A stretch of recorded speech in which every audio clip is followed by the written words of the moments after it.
Am I outsourcing too much of my connection to ChatGPT? Dude, I just was having this conversation with a couple of scholars. If you're listening to this and you just rolled your eyes, you are wrong. That means you are not engaging with this technology enough because it is frighteningly powerful.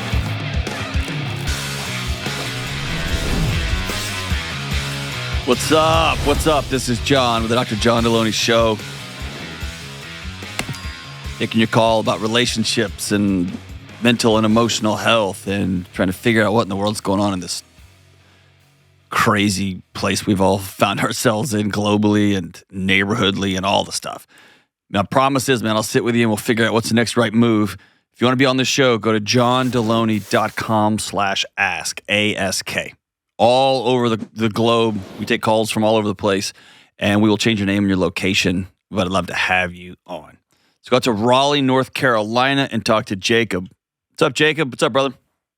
Hey, man. How's it going? Doing all right, dude. So I guess my question is, I'll let you kind of dig after that, but my question is, am I outsourcing too much of my connection to ChatGPT? I just was having this conversation and with a couple of scholars, man. Like, wild that the timing of this is pretty fortuitous. Tell me about what you're experiencing. Oh, by the way, if you're listening to this and you just rolled your eyes, you are wrong. That means you are not engaging with this technology enough because it is frighteningly powerful. And that's just is what it is. And if you're like, oh my gosh, you are incorrect. You're not either not using the right models or you are not using the right programs. I had a run-in with it the other night, Jacob, and I took my headphones off. I write in a really dark place up in my house. Like, I have a little office where I write, and I took my headphones off, and I thought, oh no. Like, I had that thought. So tell me, and that was just an experience that I was using with I used a professional version of ChatGPT to help me think through things. But go ahead. Tell me what you've been experiencing. Yeah, of course. Yeah. So I also want to say I've read both of your books. So I think that the fact that this question even popped into my head very much has a lot to do with that, just because I know connection is so important. Right. So yeah, gosh, I've had probably the hardest year of my life. I'm on the tail end of a divorce. My ex-wife cheated on me a couple different times over the last few years. I had tried to do the whole, buildings burned to the ground. Let's flip the lights on. Let's get back to the table and, work on this. We got into counseling for a couple of years together. Honestly, I thought we were doing so much better. Even our community around us could just tell that we were like flying higher than we ever did. And she got a new job, and it wasn't even 6 months later that I found out that she started cheating on me with some other guy that she had known for just like a couple months at her work. Yeah. It was crazy. We had two little girls. Hold on. That's not crazy. Yeah, sorry. That sucks. It does. Hold on. Don't laugh past it. Don't laugh past it. That's what you do. That's not supposed to be that way. It's not. And while y'all going to therapy, you were doing better. She wasn't. That hurts. Yeah. Yeah. And I think that I had, at the very beginning of our marriage, and I was honest with her before we ever got married, that I had struggled with pornography basically my entire teenage life. And we got married straight out of high school, by the way, married for 10 years. And so I struggled with that at the beginning. And by the time we had made it to counseling after she cheated on me the first time with an ex-boyfriend, man, like my eyes got opened to the world. I was like, what? Like you talk about being dead in your skin. Mm-hmm. Like that's how I felt. So I felt like I woke up and I was like, man, life is around me. This is crazy. And I started living, and you're right. I don't think she ever did. And I thought her getting this dream job that she always wanted, I saw that light in her eyes, and I'm like, this is it. She's finally seeing anyways, all that to be said, it worked out the way that it worked out.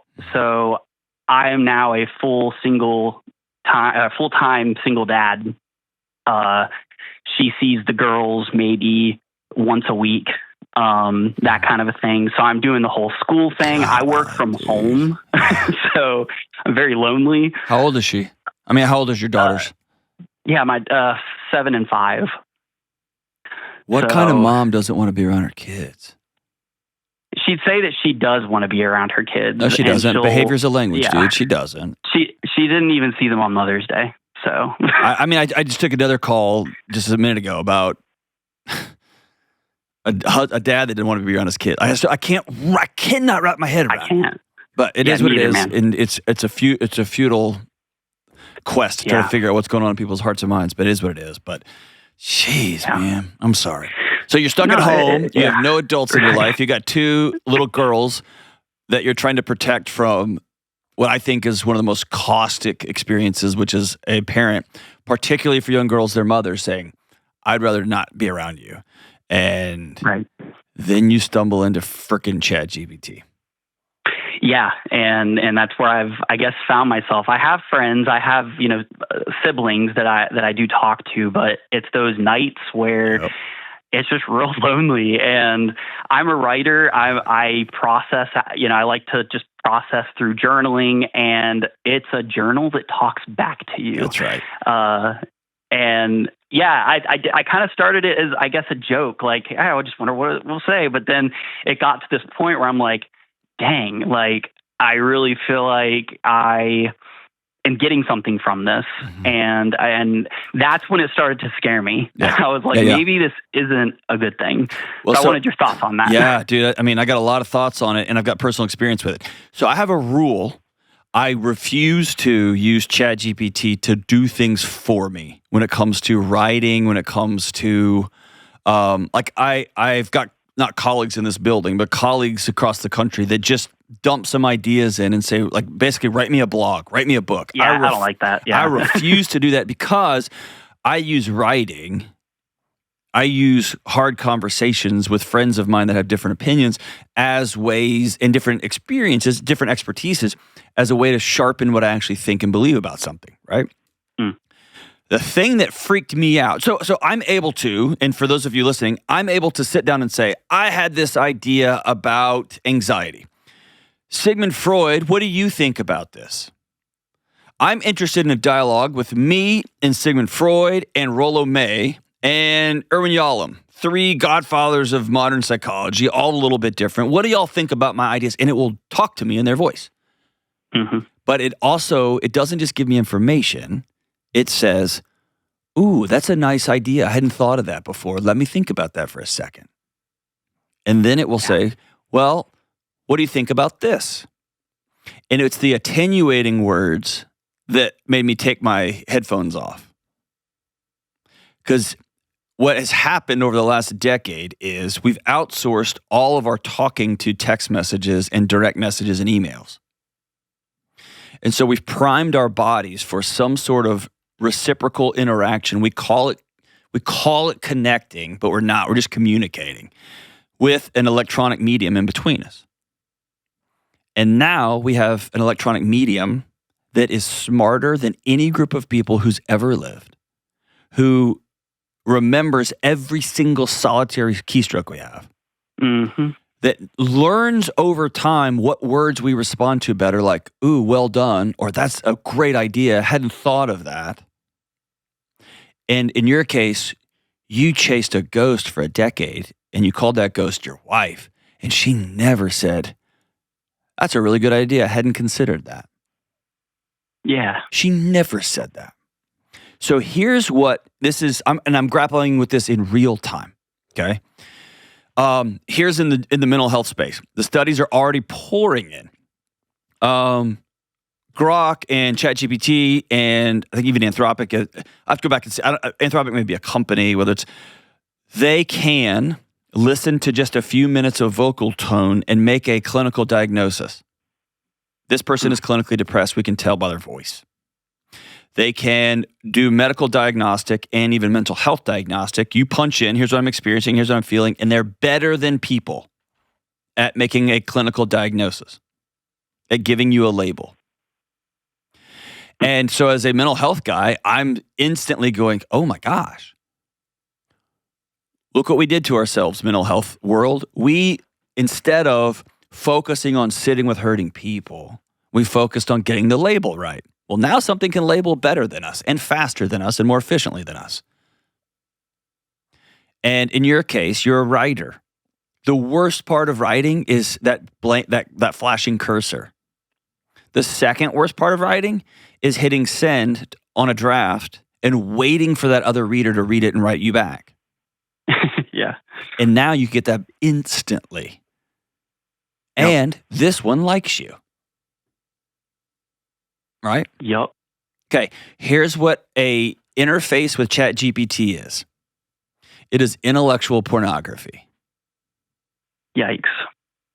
It's the exact same thing you were getting from looking at naked people and feeling sexualized. Now you are interfacing with a robot and you're feeling intellectualized. Jeez, that makes me feel icky. It does. I mean, I literally, that's why I took my headphones off and had a moment of existential dread and both, oh, this thing is real powerful. Yeah. And so here's, I guess what I would say this. Connection is never information. Connection is presence, which is biology. We use information as a way to grease the wheels of sitting in somebody else's presence. We use the question, hey, what do you think about, as a way to sit with somebody else. But the answer to that question is never the point. The point is that we're sitting with each other. Seeing professional actors and actresses do all kind of acrobatic sexual things that are just bananas and wild and what that looks enticing and appealing, and it is. It actually gets many of the same, if not all the same chemicals going, sometimes in far excess of what happens in reality. And there's something about sleeping with the same person and going through your skinny phase and your fat phase and the, I got a rash when the lights off, and the, I don't feel pretty, but I still think you're pretty. And I don't feel handsome, but I still think you're handsome. And you wake up 35 years later and you are a entity. We are one. Yeah. Right? And so my fear is when I did my first big will, not my fear, this is 100% going to happen. When I did my first will, I sat down, I did it for a class, for a law class. I had the opportunity to work with the best, the number one wills and estates guy on the planet, Jerry Beyer. And he sat down and said, I'll do your will, but you're going to do it for my class. Nice. What I realized is the most important thing, I needed to get that piece of paper so that if I dropped dead, the courts would know what to do with my estate. My wife and kids would be taken care of, right? Mm-hmm. But right underneath that, the most important part of the will was me sitting down and making it and having to sit with somebody else and them watch me cry when I had to tell them who I want my kids to go to if I die. And me to think through, what song do I want played at my funeral? And I didn't skip that. I went right through it. And on the other end of that experience, of that awkward, uncomfortable human experience, I was more ready to face death in a strange way. I felt more, this sounds cheesy, I felt more alive. I'm going to go be present with my kids because there will be a day when I'm not with them. Yeah. And if I just ChatGPT to will, which you can do, make me a will. And if it's not right now, in the next 6 months, there will be a company that will just do an interface with your will, and it will crank it out for you, and it will be legally binding. Yep. You skip the experience of what it feels like to come face to face with the question, what's going to happen when you're gone? Because you will be gone. All that to say is, I think ChatGPT, I think all these things are amazing technologies. And when it comes to doing research for my writing, I'm writing a new book right now. I'm starting the process. Getting access to the scholarly info is saving me months of time. But the point for me writing a book is not just crank out another book and sell another book. That's not why I write books. I sit down and write so that I can really laser focus and sharpen what I think about a thing. And then I want that experience to people to be able to participate in that experience. That makes sense? Yeah, love that. So interface with ChatGPT. It will make you a better writer. It just will. Oh, and truthfully, it has. It does. I write songs. I don't write books. I write songs. I've written without ChatGPT's help, because I'm like you. I've written like 34 songs in just the last 5 months after all of this, which is crazy to me. Yeah. But I'll throw this one out there real quick. Hold on. Can I click on that? Yeah, sorry. Yeah. If you rob yourself of the scary awkwardness of playing those songs in front of a group of other people, you're robbing yourself of the magic of being an artist. Yeah. Actually, I've been on that fence to where I'm thinking about putting out some stuff finally, instead of just putting it into a computer screen. Not just putting it out, sitting in a room of people and playing it. Gosh. You know what I've started doing? This is going to sound crazy, and I'm exactly with you. On next week, I'll do 2 events.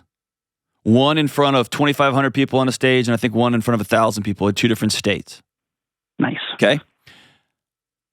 I am consistently putting myself on a stage in front of 100 people in a dimly lit comedy club. Because one is a performance and one is being with people. One is a song in a day. Like, it's a big theatrical thing. It's a huge stage, big lights, big sound. And the other is just a quiet room and a single microphone and them saying, I'm having a bad day. Will you help me laugh? And I am intentionally both using the magic that is the AI thing that's coming, and nobody is grasping how quick this is coming and how transformative it is. It's going to ask us the question, what does it actually mean to be human? And I'm also intentionally trying to find places where I'm awkward and uncomfortable, because that is the beauty of being a human being. That's the thing that computer can't take away. I will say, I've been on, because of everything that you teach and preach. I got uncomfortable and started volunteering locally, doing just like some outdoor parks and recreation stuff, which I'd never done before, and it's really, really awkward. But yeah, so I am doing those things. Like I said, it's just those nighttime moments where it's you're just laying in bed alone, and I've not been alone really my entire life. So here's the deal: just got to find a new outlet. You'll never heal if you don't go through the dark night of being alone, because then you'll never have to fully feel the impact of this divorce. You'll never have to fully feel the impact of that girl you loved since high school literally left you and her girls. And you'll never have to fully wrestle with, how did I miss that? Yeah. You'll never have to fully wrestle with, how am I going to trust again? Because the greatest gift I can give my girls next is a dad who knows how to love and laugh and have joy again.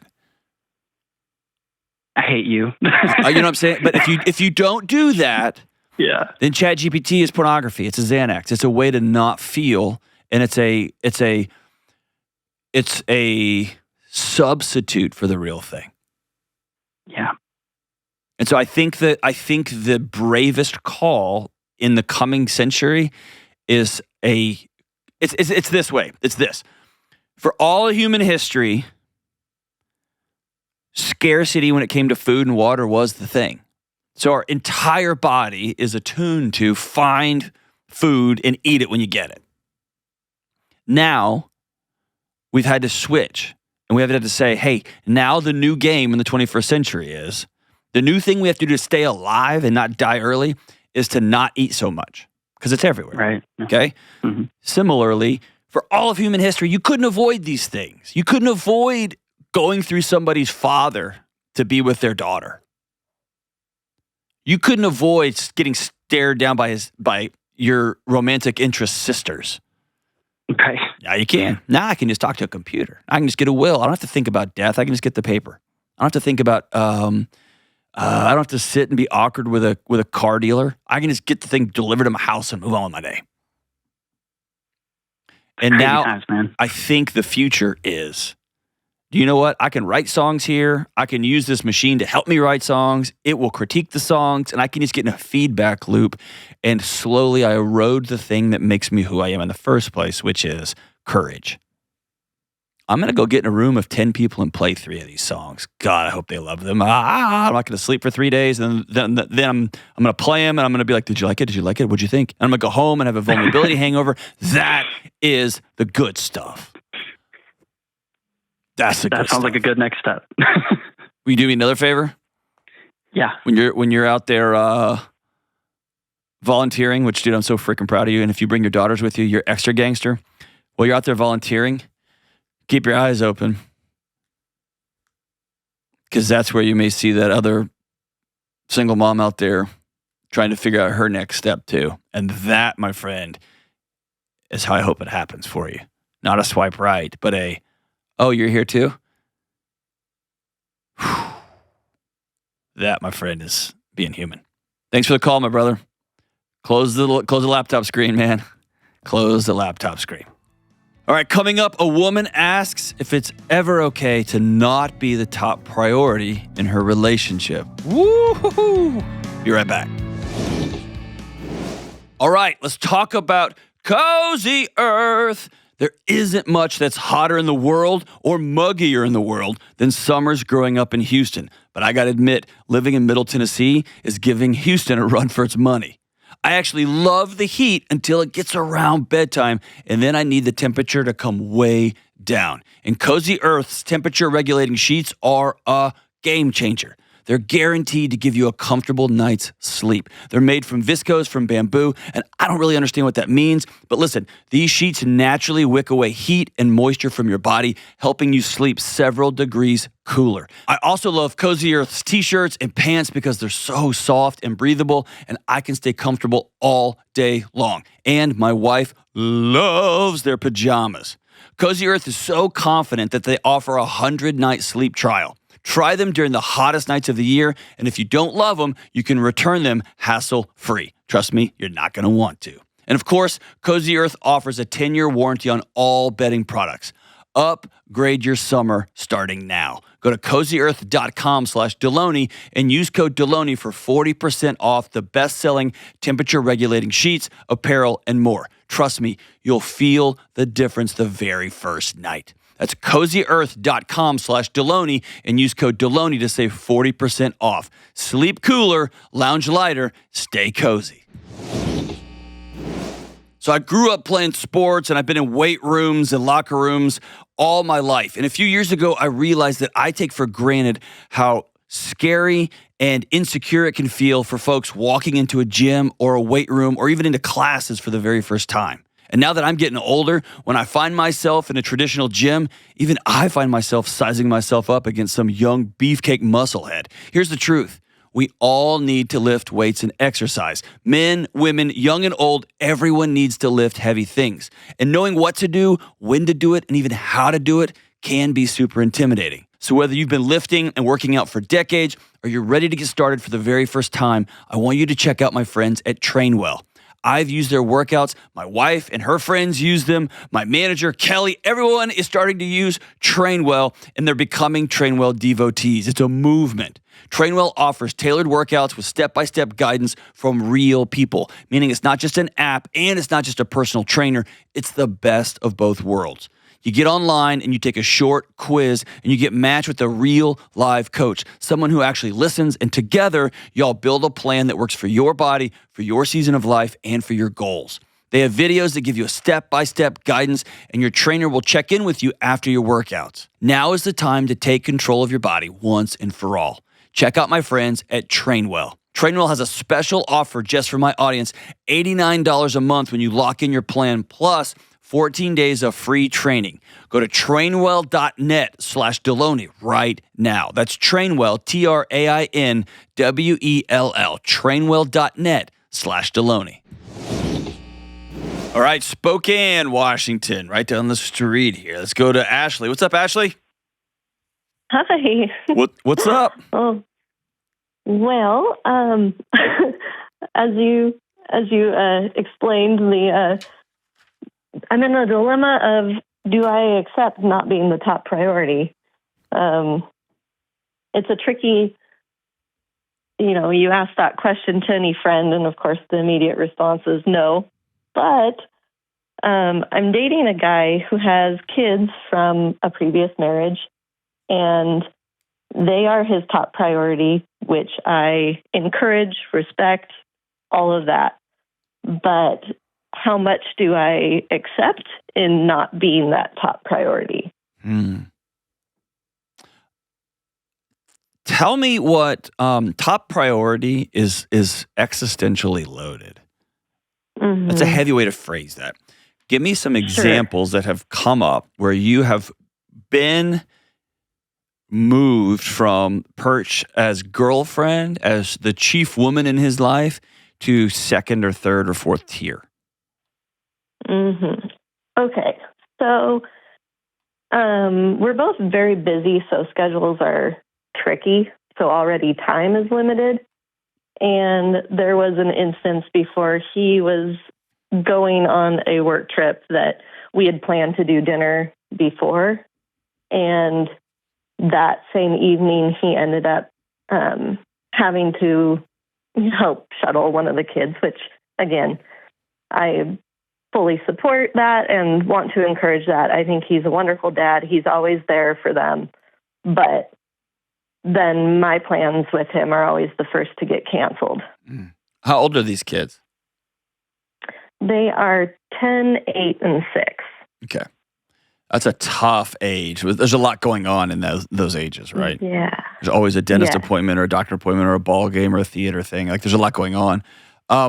Underneath this question, what is his relationship like with his ex-wife? Great. Okay. I mean, they co-parent extremely well, which is, she had asked if he would assist with that, and he said absolutely, and clearly dropped everything to go do it. So is it that you're second priority to her? Because the kids aren't the problem here. In that situation that you just put out there, the kids needed a ride, but mom didn't or couldn't or had something else pop up. And so he's not bailing the kids out. He's bailing her out. Sure. Sorry, go ahead. You go ahead. So another example was when I was on the road and our schedules weren't matching up. I had called to touch base when I had like an hour gap, and his response was that he was just he texted back, which is also another thing, but he texted back that he was going to just hang out with his kids because that was his evening with them, because I understand that time is also limited. But that one doesn't involve the mom. So that one is just,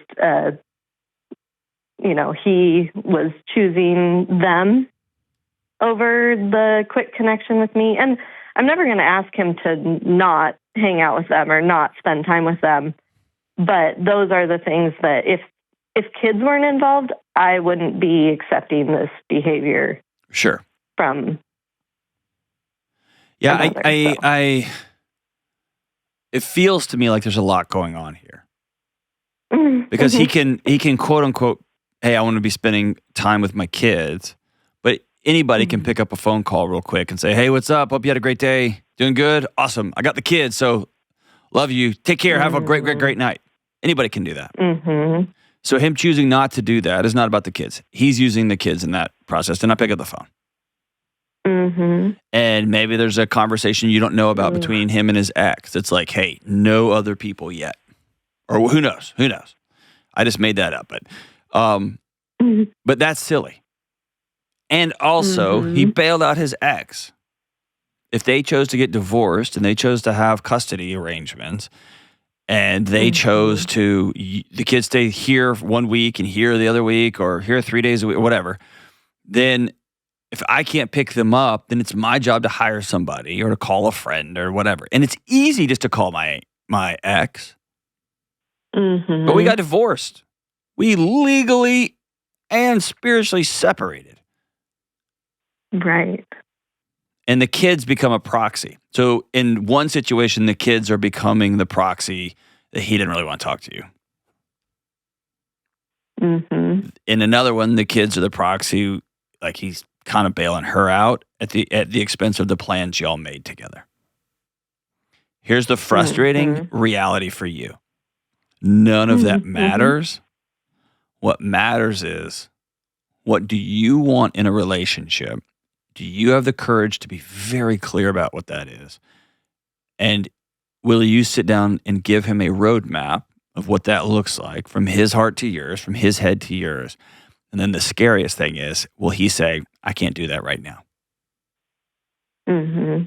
That's what it feels like y'all are avoiding.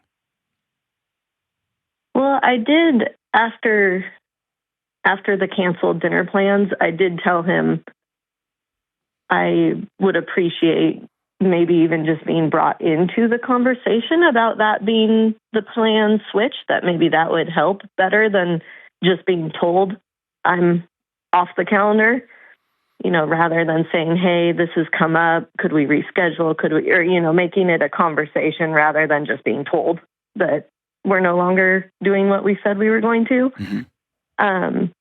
And he's very receptive to that. I mean, he acknowledges that he, and apologizes that that's how he made me feel. Like he doesn't intend to do that, but I could see this replaying over and over again next time something comes up. Correct. Where how long ago was this divorce?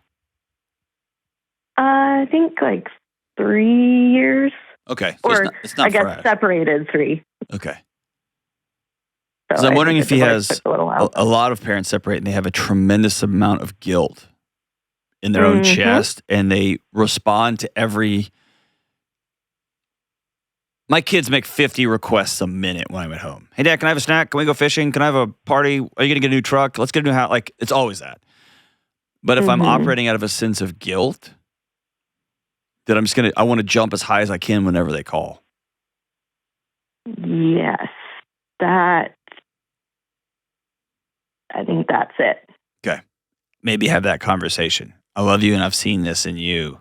I feel like you're walking around feeling guilty for your ex, feeling guilty for your kids, feeling guilty for everything. Feeling guilty when I say, hey, I want to be a part of, when you cancel a plan for me, you feel guilty about that too. Like, I feel like you're just walking around guilty, and it's hard to anchor into somebody who's just feeling guilty all the time. Mm-hmm. Maybe. And then I guess then he has to work through that. That's it. You can't solve that. You just have to decide, do I want to date somebody who's wrestling with that?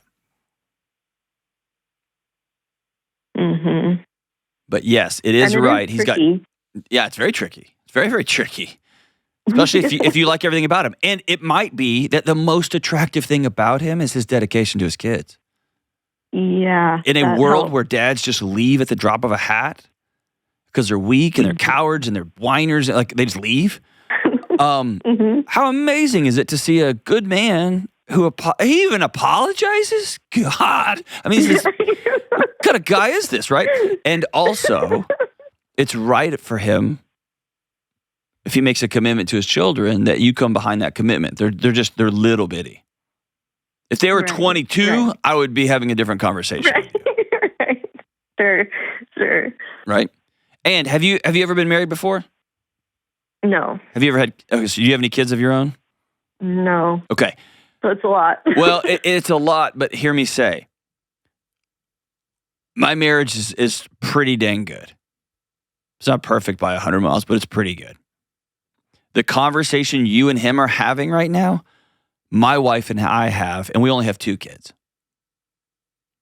So being in a relationship when you have 3 young ones running around is just, it stress tests the relationship, even if you have a great marriage. It's just hard. Mm-hmm. You, though, get to decide, do I want to be in this? Mm-hmm. Hey, we got dinner plans. Well, suddenly the kid's sick. Plans are off. I got to go home. Oh, man, that sucks. I had a whole thing planned. That's my life. Or, hey, we got this thing going on this weekend. That's cool. Hey, somebody just called and wants me to fly out and speak at their business. They're going to pay this. Well, you have to go, but that sucks. Right? That's our life right now. Mm-hmm. So I don't even know that you throw divorce on there and you throw him starving for oxygen because he wants to just hold his babies every night before he goes to bed and he can't legally. Mm-hmm. And so Mm-hmm. you throw that stress on top of just the stress of being with somebody who's got 3 young kids. Even in the best of marriages, it's just hard. It's just a mess. So it's a daily, weekly, monthly, but especially a daily negotiation of what does today look like. And sometimes it is you choosing, I'm not going to get my feelings hurt when he just cancels plans to go grab his kids. That's just how that works when you have little kids. Hey, somebody just got sick. I got to cancel. That's me and my wife, right? And also, have the conversation about the guilt. Have a conversation about these other things. I think it's worth investing in. But thank you so much for the call. Really appreciate it. Let me know how it goes. Let me know what you decide. Because I'm fascinated to hear what a single woman who's opting into a crazy life with 3 little ones, how that even goes. When we come back, a man wonders when to share his infertility challenges in a relationship.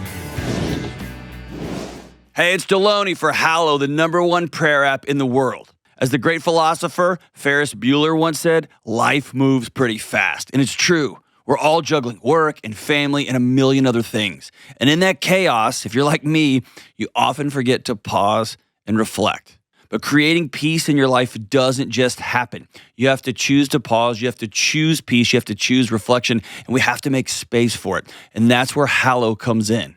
Hallow provides you amazing opportunities to slow down and reconnect with what matters most. One of the best features on Hallow is the Daily Reflections with Jeff Cavins because he helps you connect scripture to real-life joys and challenges. Or if you're struggling with anxiety or feeling overwhelmed, Hallow offers mental health meditations and prayers that I've personally used and found helpful. From healing emotional wounds to establishing healthy habits, these guided prayers give you words of comfort and longing when you're all out of things to say. If you're ready to find some peace in the chaos and some purpose in your day, check out Hallow. Plus, right now, when you sign up at hallow.com/Delony, you get 3 months for free. Again, that's Hallow, HALLOW.com/Delony for 3 months for free. Columbus, Ohio. Let's talk to Michael. What's up, Michael? Hey, Dr. John, how are you doing? I'm good, brother. What's up with you, man? So I had cancer about 3 years ago, and I'm in remission now. And then some of the treatment has left me unable to have my own kids. Yeah? And I just don't know, as I get back into the dating world, when the best time to bring that up or how to bring that up is. The very first date. I'm totally kidding. Don't do that. Don't do that. Be awesome. Hey, I'm Michael. I can't have kids. Yeah, don't do that. Tell me what the fear of that, like there's fear underneath that question. What's your fear?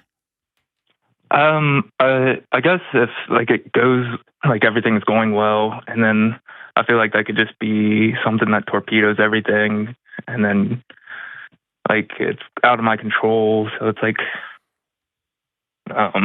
even if I have a great connection with someone, that could just ruin it. So you have this big neon sign in front of you, okay? And it's easy to point at that neon sign, but let me get underneath that sign, okay?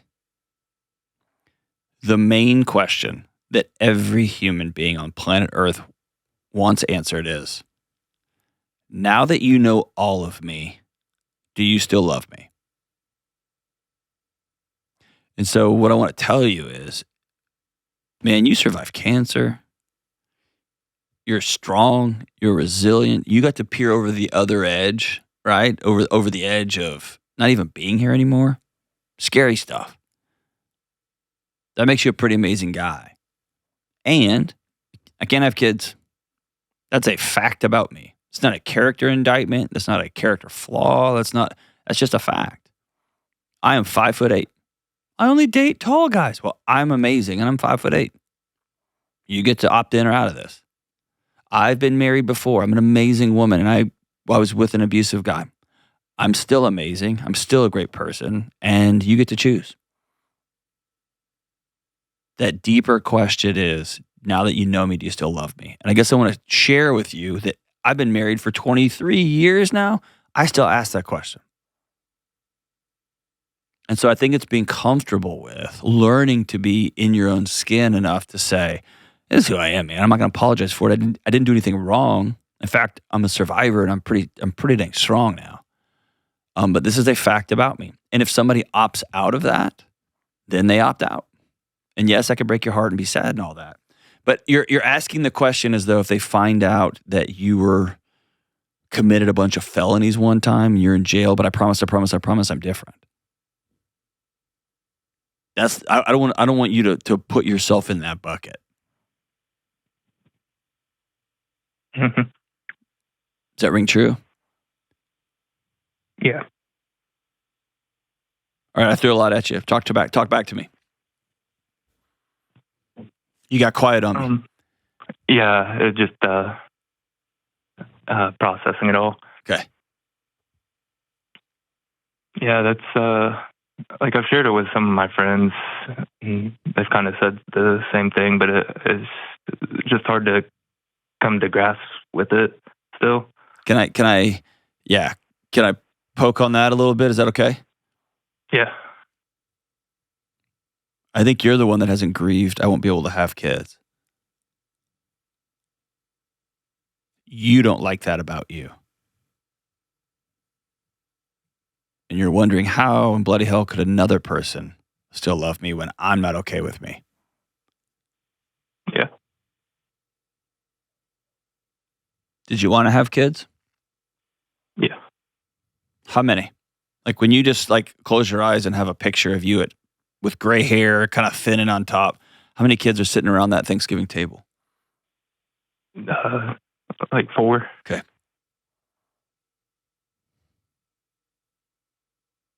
I can feel it inside my chest, like it's slowly dropping into my guts. I'm sorry, man. Thanks. That breaks my heart for you.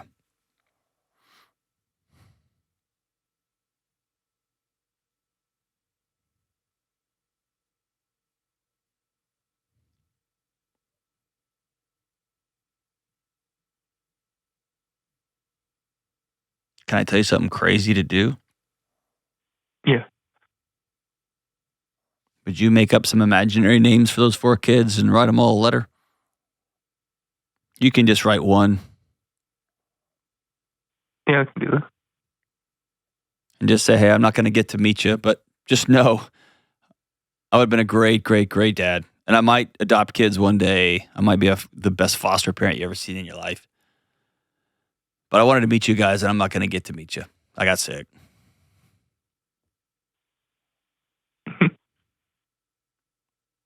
And if you're a real gangster, which I don't know if I would be, but you're stronger than me. you went through cancer treatments. You might get a couple of buddies and just say, this is going to be the weirdest thing I've done, but I'm going to read this out loud. I got to share this with other people. Yeah. It's hard to ask somebody else to love us when we really think there's a thing about us that's unlovable. Yeah. And I don't think this makes you unlovable, but it does break my heart for you because this is a tragedy for you. Yeah, it's been hard. Yeah. Will you make me a promise in your grief? Put some guardrails on your grief. And I know that sounds bananas, and nobody's probably ever told you that before. But make a commitment to not drink a lot. And make a commitment to call somebody if you get sad. And make a commitment to not go down some pornography rabbit hole or some online gambling rabbit hole. Just make a commitment to head directly into the middle of this hurt. Acknowledge those 4 kids that won't ever be at that kitchen table. And then make space for, maybe I'm going to adopt someday. I'm going to find some woman who's just all in on me and wants to build a life with me. And by the way, not if, but you will. You'll find that person. And you'll say, I can't have my own biological kids. And here, can I tell you how I know this? One of my closest friends on the planet, a couple, he had cancer. He can't have kids. And they work at a children's ranch. They take care of young people. And they are astounding foster parents. And both of them get sad every once in a while about the bio kid thing. All of it's true.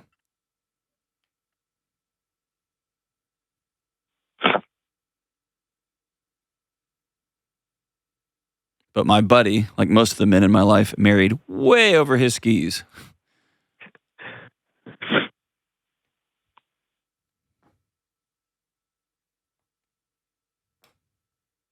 So I'm not just blowing smoke at you. I know this to be true because these people are in my life and I love them. And they're extraordinary. Yeah.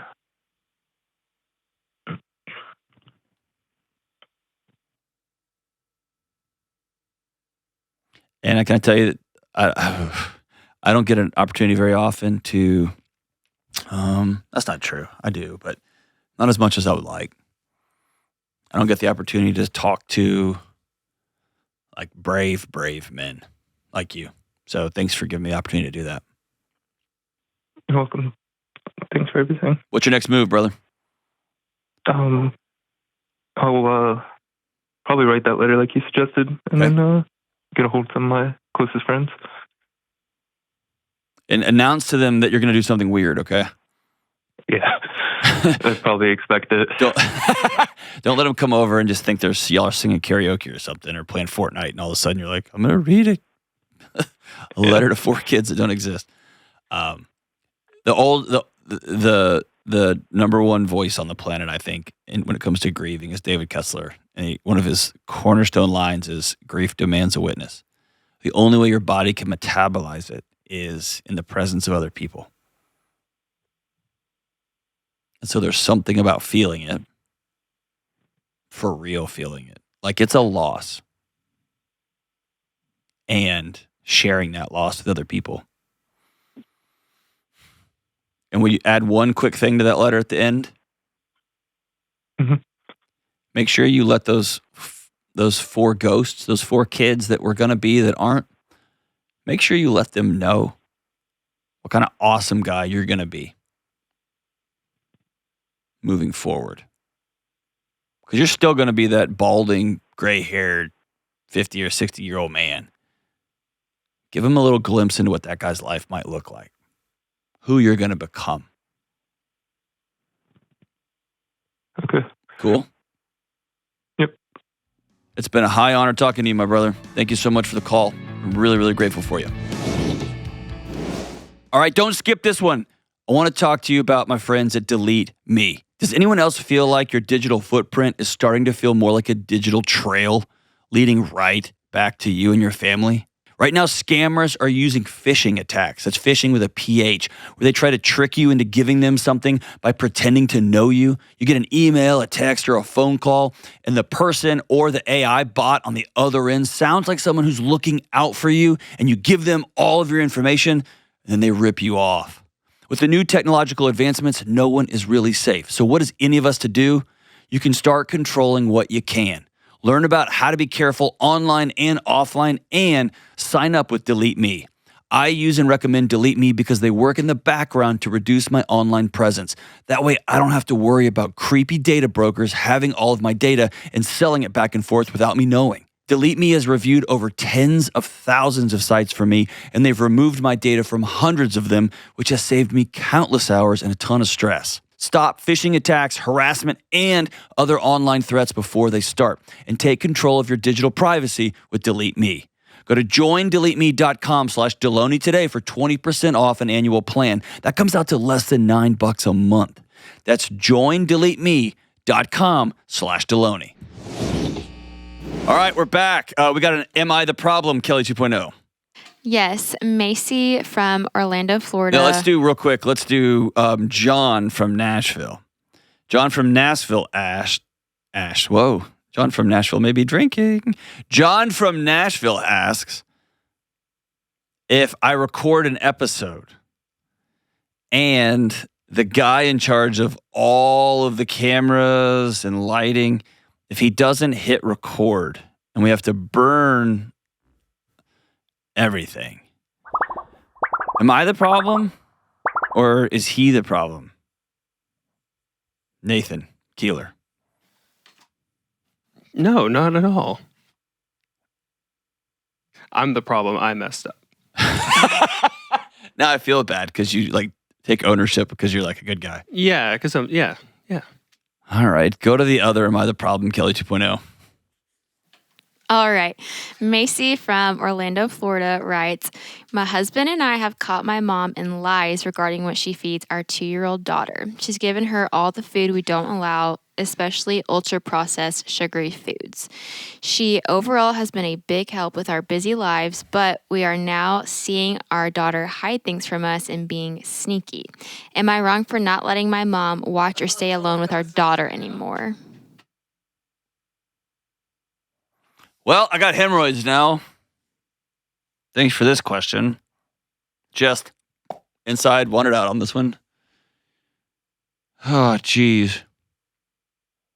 Here's the thing. I'm all about eating healthy. I guess there's just context here. Let your kid's grandparent spoil your kid, for crying out loud. I know it's cool to be this like over the top, like, I will never, dude, I want my parents to spoil my kids. I want somebody to be like, I know y'all never eat a Kit Kat in your house. I got you. I want that. And I don't like that. I don't give them Kit Kats, but I kind of like that they have some understanding that moderation and fun and whatever is good. I'm guessing that they are hiding things not just because of the food, but because of the environment of the house, which is there are rigid, this never is inflexible ever. And the kids are learning at a very young age. Whoa. So that would be my guess. If, on the other hand, if your kids have food allergies, if you have some very strong moral or religious or whatever convictions about food and your mom is lying to you, then she's probably going to lie about other things, about what they're watching, about how much time they're on screens. And so I think, yes, you're right to have some concerns there. I like to always ask myself, am I putting people in a position where they have to lie to me? I want to take ownership of that first and say, am I being unreasonable in my request for things? And then am I playing 20 questions or playing gotcha to try to figure it out? If I'm creating an environment where I'm basically encouraging someone to lie to me, that's on me. If somebody is consciously listening to my values and the things that are important to me and going around and then lying to me, then yes, I'm going to protect my kids. That's what I would say. So I need more context to say who's the problem here, but that's just my unfiltered opinion on that. What do you think? Who's the problem there, Kelly? This is hard. I grew up with an almond mom, and so What's an almond mom? A mom that is very vocal of like foods that you should and should not eat. So like I don't eat like fettuccine Alfredo because I was told it was really bad for me. Gotcha. It is delicious. I'll have to try it. It gives me the GAS, but it is delicious. I think this is like all within moderation. Like I think like when you go to grandma's house, like you're obviously gonna eat cake and like have fun and like you're building those memories. But I think like there's a proper way to teach your kids about food, and when it's just restrict, of course they're gonna be hiding it and indulging in it. And so I think it's how do you approach the conversation of like yes and. Yeah, I love that. And if you're, I guess for all parents, be very clear about the hills you're gonna die on. Because if you die on every hill, then either A, nobody will watch your kids, nobody will want to be in your life, or everyone's going to be just telling you what you want to hear. So here's in my house, we eat healthy almost all the time. And I grew up, I had locks on the pantry when I was a kid. There were locks on the pantry. I was maniacal about eating, right? But there are locks on the pantry. I don't want my kids to have that environment. I want them to know there's some candy up there, and one a week is what we do in this house. It's just who we are. So it's not never. And also, when I pull my wrappers out of my pockets, my kids can see, they know, oh, Dad's had a crazy day, right? Just like Kelly 1.0 can, just like all my manager, everybody knows like, oh, if John's eating candy, like, uh-oh. He's tired or he's not doing well, right? My kids can see that, right? And so I want them to know that. But here's a hill I will die on. If you hand my kid an an unobstructed cell phone, they're not coming to your house. Friends, I don't care who you are, right? If you just hand my kid like, it's just pornography, it's fine. Your parents are over dramatic.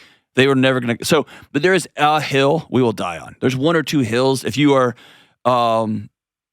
if you're a racist idiot, my kid's not going to come to your house. I won't have them there because I don't want them in that world. So there's a couple of hills I'll die on, but would you die on every hill? Just jeez Louise. And so find some things that your parents can spoil your kids on. We're going to stay up too late. We're going to have pizza. We're going to, whatever those things are. And you teach your kids, not always, but sometimes, right? And yeah, if it's just restrict, human nature is I will find a way around that because I want to know what that is. And that it doesn't mean everything. Some boundaries are good. I don't know, dude. Still, this episode's brought to you by Preparation H. Because, geez Louise. Love you guys. Candy's okay sometimes. Bye.